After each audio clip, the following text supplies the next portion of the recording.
안녕하십니까. 오늘은 1화편 165 비싸게 사서 그 두 번째 시간을 가지고자 합니다. 지난 시간에 여러분들과 함께 남의 고생은 비싸게 사고 내 고생은 싸게 파는 거야 라는 의미로서 교주님의 말씀을 전해드렸습니다만, 여기에는 한 가지 더 저희들이 깊이 깨달아 봐야 될 점이 있습니다. 그것은 무엇이냐면, 예를 들어서 이런 것입니다. 여러분,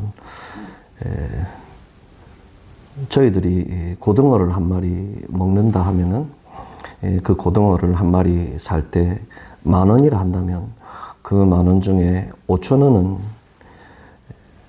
고기를 잡은 사람의 목, 그리고 다른 5,000원은 저희들에게 물고기를 전해주기 위해서 장사를 하는 사람의 목, 그래서 10,000원이라는 돈을 고등어를 살 때 지불한 것이라고 할 수 있습니다. 왜냐하면 물고기를 잡으러 가는 사람은 배도 있어야 되고 기름도 드는 것이고, 그 사람들도 추운 바닷가 또는 더운 한여름에 바다로 나가서 고기를 잡아야 하니까 그 고생에 대해서 저희들이 대가를 쳐주는 것.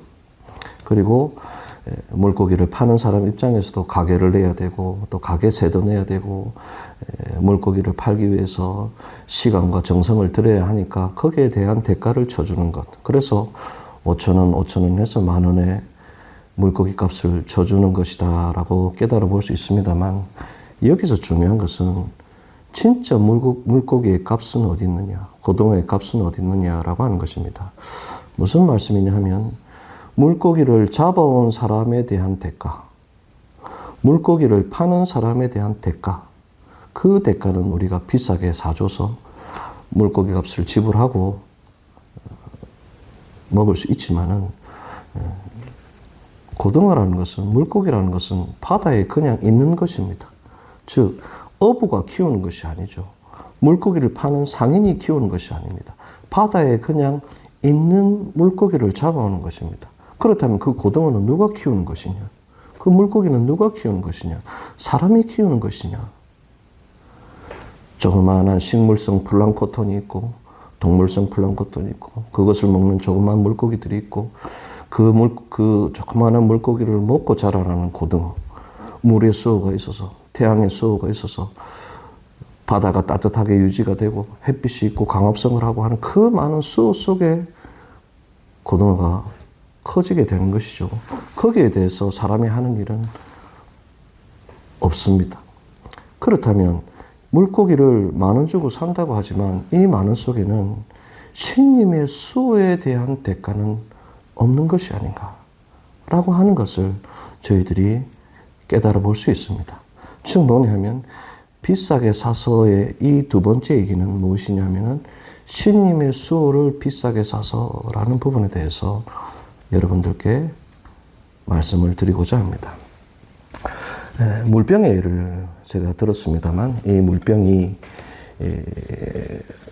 물병을 깼을 때, 부서뜨렸을 때 50,000원을 지불하냐, 그것이 작다, 이 1,000,000원을 지불하냐, 이런 얘기를 지난 시간에 드렸죠. 이 물병을 1,000,000원으로 만들어 오라면 만들 수가 없다. 나는 이걸 만들 수 있는 능력이 없다. 왜? 이 플라스틱도 석유를 파내서 정제를 해야 되고, 거기에 많은 사람들이 고생이 들어가는 것이고, 정제하기 위해서는 많은 기계도 만들어져야 되고, 그 기계를 만들기 위해서 많은 사람들의 노력도 들어가는 것이고, 이 알루미늄을 만들기 위해서도 땅에 있는 그 알루미늄이 될 수 있는 재료를 파내어서 그것을 합성하고 불로 인해서 성형을 하고 주조를 하고 해야 되는 그 많은 절차가 있는 것이기 때문에, 이건 역시도 많은 사람들의 고생과 시간이 들어있다라고 깨달아 볼 수 있죠. 그러나 여러분 생각해 보면, 이 플라스틱은 어디서 나오냐? 석유에서 나온다. 그렇다면 그 석유는 누가 만들었냐? 인간이 만든 것이 아니다. 원래 이 지구라는 이 땅에 주어진 것이다, 있는 것이다. 이 알루미늄의 재료는 누가 만드는 것이냐? 그것은 인간이 만드는 것이 아니다. 원래 있는 재료를 모아서 인간의 노력으로 해서 알루미늄으로 만들어내는 것이다. 나아가서 더 생각해 보면, 이것을 만들 때 들어가는 불이라는 수호는 사람이 불을 만들었는가? 있는 불을 이용하는 것이다. 사람이 전기를 만들었는가? 원래 있는 전기라는 성질을 인간이 사용하는 것이다. 즉, 빌려서 쓰는 것이다 라고 깨달아 볼 수 있습니다. 예컨대 비행기가 있습니다. 배가 있습니다. 자동차가 있습니다. 이 자동차는 사람이 만든 것이죠. 사람의 기술 문명이 아니면 만들 수 없다. 그러나 자동차가 땅 위를 달리기 위해서는 땅이라는 신님의 수호, 즉 지탱 수호가 없으면 자동차는 달려갈 수가 없습니다. 이 땅이라는 수호는 자동차를 사람이 만들었다 하더라도 땅이라는 수호는 신님의 영역, 인간이 만든 것이 아니다. 이 대지라는 큰 수호가 있기 때문에 자동차가 달릴 수 있는 것이다. 배라는 것, 물론 그 저 큰 300m가 넘는 큰 배도 사람이 만드는 것이지만 물이라는 신님의 수호, 월덕 수계일이 신님의 수호가 없으면 물에 뜰 수가 없다. 물이라는 신님의 수호가 있기 때문에 배라는 것을 만들 수 있는 것이다. 자, 비행기는 사람이 만드는 기술의 총화라고 할 수 있죠. 우리가 만든 문명의 가장 상징적인 모습이 비행기라고도 할 수 있습니다. 자, 비행기를 만드는데 인간이 얼마나 많은 노력을 하느냐, 고생을 하느냐. 그것은 맞는 말입니다만, 자, 하늘이라는 수호가 없다면, 바람이라는 수호가 없다면 비행기는 뜰 수 있느냐? 비행기의 날개라는 것은 날개의 꼬리, 날개의 옆에 날개를 보면 이렇게 바람의 방향을 조정하죠. 그래서 바람이 지나가는 이 양력을 이용해서 비행기가 뜨는 것이지 않습니까? 비행기라는 것은 사람이 만들지만은 그 이 하늘이라는 수호, 이 공기라는 수호, 분기수라는 이 수호의 신님의 세계가 없으면 비행기는 뜰 수조차 없다. 라고 하는 것. 이것이 신님의 세계.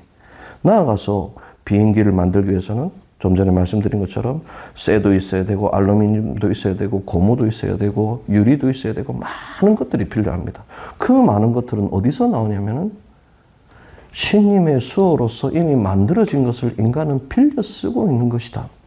나아가서 비행기가 뜨기 위해서는 엔진이 필요하죠. 불이 필요하죠. 그 불이 수호는. 그리고 비행기의 동체를 만들기 위해서는 바람으로 식혀줘야 되고 물도 들어가야 되고 물불바람의 수호 속에서 그 비행기가 만들어진다. 나아가서는 그 비행기를 만들기 위해서 사람들이 움직여야 되는데 그 사람이 움직이는 신님의 수호, 즉 눈이 보이게 하고 팔이 움직이게 하고 밥을 먹으면 밥이 소화가 돼서 힘으로 쓸 수 있게 되고 뇌에 영향이 가서 인간의 지혜를 지식으로 말을 할 수 있게 되고 눈을 보게 되고 하는 그 신님의 수호의 세계, 그것은 우리가 대가를 지불하지 않는다. 거기에 대해서는 생각을 하지 않는다. 비행기를 타고 운전을 해야 되죠. 운전하는 비행기를 모는 사람의 입장에서는 그 사람의 심장도 뛰게 해야 되고 팔도 움직이게 해야 되고 눈도 보이게 해줘야 비행기를 운전할 것 아닙니까? 비행기를 타는 사람 역시도 우리가 터전을 귀찮다 하지만 우리 몸의 수호가 잠시라도 어긋나면은 비행기를 탈 수 있느냐? 걸을 수 있게 신님이 해주시고 움직일 수 있게 해주시기 때문에 비행기라는 수호가 있는 것이다 라고 생각해 보면 인간의 노력 이전에 신님의 수호가 얼마나 큰 것인가를 다시 한번 깨달아 볼 수 있을 것이라고 생각합니다.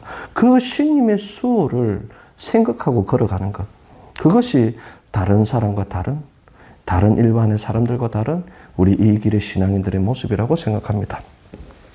쌀도 마찬가지입니다. 자, 쌀을 산다 하면은 그 쌀에 대한 대가를 지불해야 되죠. 그렇지만은 농부가 고생해서 지은 쌀이야 소중해야 된다라고 하지만 그러나 농부는 비료를 줍니다. 그러나 비료가 만들어지는 과정은 인간의 노력도 있지만 자연적으로 썩어서 이로운 물질이 되게 만드는 것은 신님의 수호. 농부가 물을 데워주지만 그 물이 벼의 안으로 들어가서 벼 몸 전체를 돌아가서 벼의 그 식물의 체내 전체를 돌아가서 하나의 쌀로 연결게 되는 것. 태양이 있어야 되죠. 태양의 신님의 수호를 받아서 일떡하게 그 태양의 수호를 받아서 쌀은 만들어지는 것이다. 벼는 익어가는 것이다. 농부의 고생도 대단하지만 그 물의 수호, 태양의 수호가 없으면 쌀은 만들어질 수 없는 것이죠. 그 쌀이라는 수호, 그 쌀을 만들게 하는 것은 농부가 만들 수 있도록 돕는 역할은 하지만 그 쌀이 만들어지는 근본적인 수호는 신님의 수호에 있다라고 하는 것. 그래서 그 수호에 대해서 우리는 어떻게 하죠? 그 수호에 대해서 감사하는 법을 배웁니다. 그 수호에 대해서 감사하는 법이 뭐죠? 잘 먹겠습니다. 감사합니다. 라고 식사하기 전에 음식에 대해서 우리가 인사를 하는 것은 그 신님의 수호에 대해서 생각하는 모습, 감사하는 모습이라고 깨달아 볼 수 있습니다.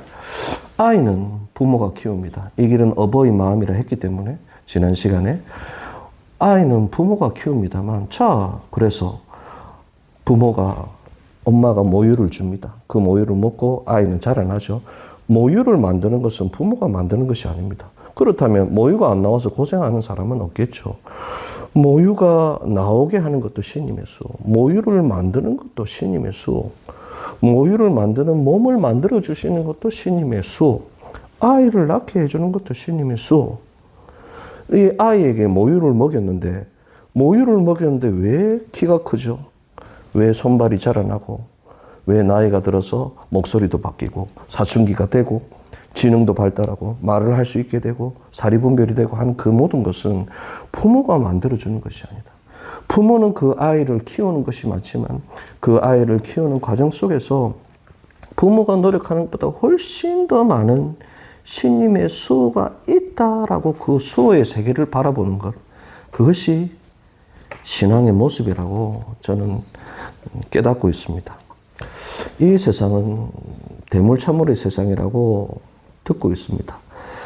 모든 것은 신님이 빌려주셨고 우리는 모든 것을 빌려서 살고 있다라고 배우고 있습니다. 교주님께서 처음으로 깨우쳐 주셨죠. 과연 그렇구나라고 생각합니다. 여러분, 조금 전에 말씀드렸던 이 물병도 또는 고등어도 또는 비행기도 또는 집도 그 모든 것들은 모두 흙으로 돌아갑니다. 내 몸도 내 사랑하는 자녀들도 모두 흙으로 결국엔 돌아가죠. 저는 그 모습 속에서 과연 그렇구나 하고 깊이 깨닫는 바가 있습니다. 온 세계의 모든 문명의 모든 나라에 둘러봐도 우리의 몸은 모두 자연으로 돌아간다. 흙으로 돌아간다라는 표현이 있습니다. 돌아간다라고 하는 것은 무엇일까? 돌아간다라고 하는 것은 예를 들어서 흙의 입장에서 보면 우리는 돌아가는 것이지만 흙의 입장에서 보면 돌려받는다. 자연의 입장에서 보면 돌려받는다라고 깨달을 수 있습니다. 왜 돌려받죠? 빌려준 것이니까 돌려받는 것입니다. 우리가 빌렸기 때문에 돌아가는 것입니다. 흙으로 돌아간다라고 하는 것. 이 흙으로 돌아간다는 것은 우리가 빌렸기 때문에 흙으로 신님의 품으로 다시 돌려준다, 돌아간다라는 의미가 있습니다. 흙으로 돌아가는 것이 무엇이 있습니까? 조금 전에 말씀드린 것처럼 정말 모든 것은 돈부터 우리의 손부터 볼펜 한 자루부터 자동차부터 그 모든 것은 모두 흙으로 돌아간다. 신님의 품으로 돌아간다라고 생각한다면 흙으로 돌아가는 것은 모두 신님으로부터 빌린 것이다 라고 깨달을 수 있습니다. 그 빌린 것에 대한 감사함을 표하는 것, 그 감사함을 알고 나아가는 것, 그것이 바로 이 길의 신앙이라고 생각합니다. 그렇기 때문에 감사, 겸허, 서로 돕기라고 우리는 깨우치고 있죠. 빌린 것이니까 감사해라. 네 것이 아니니까 겸허해라. 그렇기 때문에 서로 나누면서 걸어가라라고 이 길은 깨우치고 있습니다. 제가 12년 전 교회장에 취임을 하게 되었을 때 그때 취임 인사에서 이런 인사를 한 적이 있습니다. 여러분, 이 교회는, 이 동강교회는 저희 할머니, 할아버지, 할머니, 초대께서 고생을 하셔서 이 교회의 기틀을 닦았고 저희 부모님께서 이대로서 고생을 하셔서 교회를 지켜왔다. 그렇기 때문에 이 교회는 배씨 집안의 것이다. 교회장이 내 것이다. 그래서 여러분들은 이 교회의 주인이 교회장이기 때문에 제 말을 들어야 된다라고 말을 했습니다. 그러자 사람들이 어떤 반응을 했을까요? 당연하죠. 저놈이 교회장이 되니까 미쳤나? 이런 반응을 당연히 하지 않겠습니까? 그렇죠. 이제 그 모습을 제가 보고 다시 말씀을 드렸습니다. 여러분 기쁘지 않죠? 이렇게 말씀드리면 기쁘지 않지 않습니까? 교주님께서는 남을 즐겁게 해야 참된 즐거움이라 한다라고 말씀하셨습니다. 모두 함께 즐거워하지 않으면 그것은 즐거움이라 할 수 없다. 남을 괴롭혀서는 즐거움이라 할 수 없다라고 얘기했습니다. 그렇기 때문에 교회가 내 거다. 신자 여러분들께서는 내 말을 들으세요. 라고 한다면 신자분들께서는 즐겁지 않다. 그것은 교주님의 말씀과 틀렸기 때문에 교회가 교회장의 것이라는 것은 틀린 것이다 라고 말씀을 드렸습니다. 자, 그러면 어떻게 해야 되느냐. 이 교회에 신전에 나무 하나, 풀 한 포기, 기아장 하나, 다다미 하나, 기름 한 방울에도 신자 여러분들의 정성으로 만들어진 것이다. 신자 여러분들의 정성으로 인해서 이 교회가 이루어진 거니까 이 교회는 신자 여러분들의 것이다. 여러분들 모두의 것이다. 라고 말씀드렸습니다. 그러자 신자분들께서 얼굴이 좀 좋아지셨죠. 아, 그렇구나 하고, 아, 우리 마음을 알아주는구나 하고 이렇게 박수를 쳐주셨습니다. 그렇습니까? 그렇습니다. 왜? 모두가 즐거워하니까. 신자 여러분들도 즐거워하고 그 마음으로 걸어가면 우리 다 즐거워할 수 있으니까, 그러니까 이것은 맞는 것이다. 참된 즐거움이라고 할 수 있지만 저는 그것이 여러분들께서 즐거워하고 내가 즐거워한다 하더라도, 제가 즐거워한다 하더라도 이 교회가 신자 여러분들의 것이라는 것은 틀렸습니다. 교회장의 것이라는 것도 틀렸습니다. 왜냐? 이 교회는 신자 여러분들의 것도 아니고 교회장의 것도 더더욱 아니며 이 교회는 오로지 교주님의 것이다 라고 저는 말씀드렸습니다. 왜냐? 교주님께서 활동하셔서 수호해 주셨기 때문에 목숨을 구제받아서 신상과 사정을 구제받아서 신앙을 하게 되는 것. 그 사람들이 모여서 이 교회가 이루어진 것이죠. 모여서 무엇을 합니까? 근행을 봅니다. 그 근행을 가르쳐 준 것은 누구죠? 교주님입니다. 친필을 배우는 것도 교주님께서 가르쳐 주셨기 때문에 친필을 읽을 수 있는 것이고, 팔수를 추는 것도 교주님께서 가르쳐 주신 것이고, 악기 하나하나마저 전부 교주님께서 가르쳐 주신 것이다. 교주님이 없다면 이 교회는 그저 창고밖에 되지 않는다. 교회에 교주님이 계시니까 교회일 수 있다. 그러니까 교회는 교주님의 것이다. 즉 신님의 것이다. 신님이 수호해 주시기 때문에, 신님이 이 교회 건물을 무너지지 않게 지탱수회로 유지해 주시기 때문에 교회가 서 있는 것 아니겠습니까? 나날이 저희들이 숨을 쉬기 때문에 이 교회가 있는 것이지 않겠습니까? 내 목숨도, 여러분들의 목숨도 그렇지 않습니까? 그렇기 때문에 이 교회는 교주님의 것이다, 신님의 것이다 라는 마음으로 걸어가는 것, 그것이 대물차물의 리를 깊이 깨달으며 가는 모습 중에 하나이다 라고 저는 깨닫고 있습니다. 그렇기 때문에 흙으로 돌아가는 모든 것, 모든 이 길의 신앙의 모습, 우리들의 목숨마저 신님께 빌리고 있기 때문에 여기에 대해서 우리는 보온하지 않을 수 없다. 무엇이냐 하면 신님의 수호를 비싸게 사는 마음. 세상 사람들은 신님의 수호를 비싸게 사는 것을 알 수가 없죠. 모릅니다. 그죠? 이 신님의 수호를 비싸게 사는 모습, 그것이 무엇이냐? 그 실천이 무엇이냐? 그 은혜를 갚는 모습이 무엇이냐에 대해서 신님께서는 세 가지를 교주님을 통해서 깨우쳐 주셨다라고 생각합니다. 물론 방법은 많습니다만 제가 여러분들께 오늘 말씀드린 것은 우리 천리교의 대표적인 세 가지 방법, 보온의 방법을 여러분들께 다시 말씀을 드리면 모두 다 알고 계시겠지만, 첫 번째는 뭐냐? 구제입니다. 이 구제보다 중요한 것은 없죠. 구제는 무엇이냐?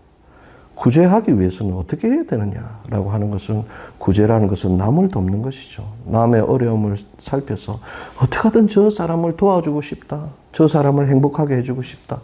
저 사람이 즐겁게 되는 모습을 보고 싶다. 저 어려운 신상을 도와주고 싶다. 목숨을 구제해주고 싶다. 사정을 도와주고 싶다 하고 하는 것이 구제죠. 그러나 이 구제를 하기 위해서는 쉽지 않습니다. 왜? 내 시간을 버려야 됩니다. 내 가족을 위한 시간을 버리고, 내 자식을 위한 시간을 버리고, 내 자신을 위한 돈도 버려놓고 남을 위해서 걸어가야 되기 때문에 그야말로 인생을 바치는 것이다 라고 할 수 있습니다. 이 길에 많은 포교사분들께서, 구제를 실천하는 분들께서 내 재산과 내 가족의 일을 뒤로 하고 이 구제의 길을 걸어간다는 것은 바로 그런 것이다 라고 생각합니다. 구제의 성과가 있든 없든 그것이 중요한 것이 아니라 내 모든 것을, 내 인생을 바쳐서 구제의 길을 걸어간다라고 하는 그것이 신님께 보원하는 첫 번째 길이다라고 할 수 있습니다. 두 번째는 희노기싱입니다. 희노기싱은 남을 즐겁게 하는 것이라고 듣고 있습니다만, 이 희노기싱에 대해서 깊은 의미가 있지만 오늘 간단히 말씀드릴 수 있는 것은, 왜 희노기싱을 하냐 하면은 구제를 할 수 있는 사람이라면 참 좋겠지만 나는 내 인생을 다 바쳐서 구제를 하기 힘들다면은 희노기싱을 한다. 이 희노기싱은 뭐냐면, 구제하는 사람이 구제를 해서 교회로 데리고 와야 될 것 아닙니까? 신님의 품으로. 그럼 신님의 품으로 데려왔는데 그 교회가 엉망진창이 되어 있으면은 그 사람이 지낼 곳도 없을 뿐더러 기원할 수 있는 근행 장소도 없을 뿐더러 엉망진창이 되어 있다면 안 되겠죠. 그렇기 때문에 구제하는 사람이 잘 구제할 수 있도록 그 환경을 만들어주고 그것을 도와가는 역할. 즉, 구제하는 사람이 구제할 수 있도록 도와준다라는 의미에서 희노기싱이라고 생각합니다. 전도청에서 희노기싱 하는 분들이 바로 그와 같다라고 생각합니다. 전도청에서 희노기싱 하는 분들이 매일 청소도 하고 신전 청소도 하고 이렇게 낙엽도 쓸면서 지내고 계시지만, 그분들이 없다면 여러분 전도청으로 돌아올 수 있습니까? 아, 한국 전도청이다, 우리 저기로 가자, 아, 저기 가면은 우리 이런 좋은 전도청이 있다라고 생각할 수 있지만, 그러나 희노기싱 하는 사람이 없다면 이 전도청은 부끄러운 곳밖에, 너무 더러워서 아무도 갈 수도 없고 가면 보여주면 부끄러운 장소밖에 될 수 없을지도 있지 않습니까? 그렇기 때문에 희노기싱을 한다는 것은 뭐냐면 구제의 손발이 되어주는 것, 구제하는 사람이 구제를 할 수 있게 돕는 역할을 하는 것이 희노기싱이다. 그래서 구제가 첫 번째이지만 교주님께서 은혜를 갚으려면 어떻게 되느냐, 남을 돕는 거야 라고 하는 것처럼 구제가 첫 번째이지만 그 구제를 할 수 있도록 남을 도와 나가는 것이 희노기싱이다. 그래서 희노기싱이 두 번째 보온의 방법이다라고 할 수 있습니다. 그렇다면 세 번째는 무엇이냐? 세 번째는 여러분 오소나에입니다. 오소나에는 정성을 나르는 것이죠. 다하고 나르는 것이라고 할 수 있습니다. 이것은 무엇이냐면, 구제하는 사람은 돈을 벌지 못합니다. 희노기싱 하는 사람, 여러분 돈 벌기 위해서 희노기싱 합니까? 내 시간을 써서 한 푼 안 받아도 좋다, 내 자비를 들어서 그저 보온하고 남을 구제하는 데 도움이 되고자 오는 것이 희노기싱이죠. 밥은 먹어야 될 거 아닙니까? 구제하는 사람도 자비가 있어야 되죠. 옷은 입어야 되죠. 그렇지 않습니까? 건물도 있어야 되죠. 잘 것도 있어야 되죠. 그것은 무엇으로 만들어지죠? 그것은 여러분들이 날라주는 정성으로 만들어지는 것입니다. 그것을 오소나에라고 할 수 있습니다. 구제는 할 수 없지만, 왜? 나도 먹고 살아야 되고 내 가족의 생계를 책임져야 되니까 구제는 할 수 없지만, 그리고 희노기싱의 시간을 내가 항상 쓸 수 없지만 주말이 되면 사회 일을 하고 힘들고 어렵죠. 참 힘든 가운데 몸도 피곤하고 오늘 쉬어야 된다라고 생각하면 사람이 쉬어야죠. 무조건 가서 희노기싱 할 수는 없지 않습니까? 그것도 못하니까 정말로 죄송하다. 그렇기 때문에 구제하는 사람, 희노기싱 하는 사람에게 조금이라도 도움이 돼서 구제하는 덕을 내가 조금이라도 받자, 희노기싱 하는 사람들의 덕을 조금이라도 받자라는 의미에서의 오소나에라고 저는 생각합니다. 그래서 보온의 방법은 구제, 희노기싱, 오소나에가 있다라고 저는 생각을 합니다. 이것이 바로 은혜를 갚는 모습이라고 저는 생각합니다. 어느 날 정확히 기억이 안 납니다만, 아마 남예배장이 처음으로 만들어졌을 때, 북예배장이 만들어지고 남예배장이 다음에 만들어졌습니다만, 남예배장이 만들어졌는지 북예배장이 만들어졌는지 그때 기억이 안 납니다만, 그 좋은 신전이 만들어졌을 때 그날이 월처제 날이었습니다. 월처제 날 아침에, 월처제가 시작되기 직전인데 이불이 이조 선생께서 신발 정리를 하고 있는 겁니다.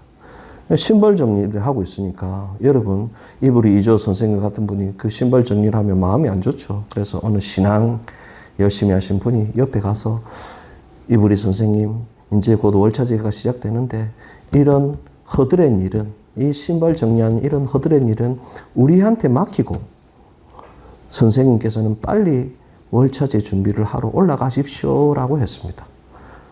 당연한 것 아니겠습니까? 좋은 마음으로 얘기를 했죠. 그런데 이브리 선생이 정색을 하고 이렇게 얘기를 합니다.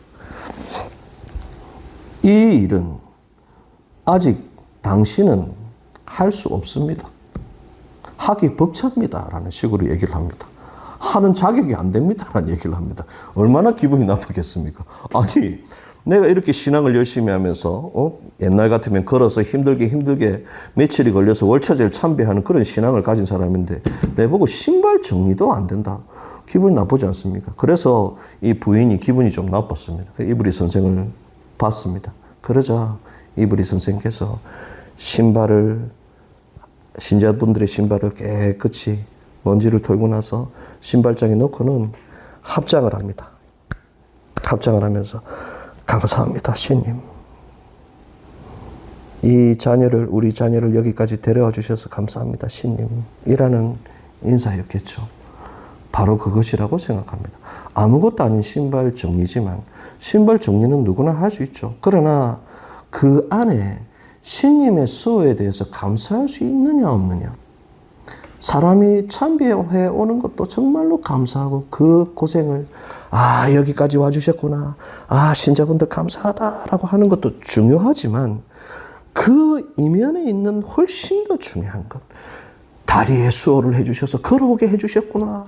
오늘도 숨을 쉬게 해주셨구나. 감사하다.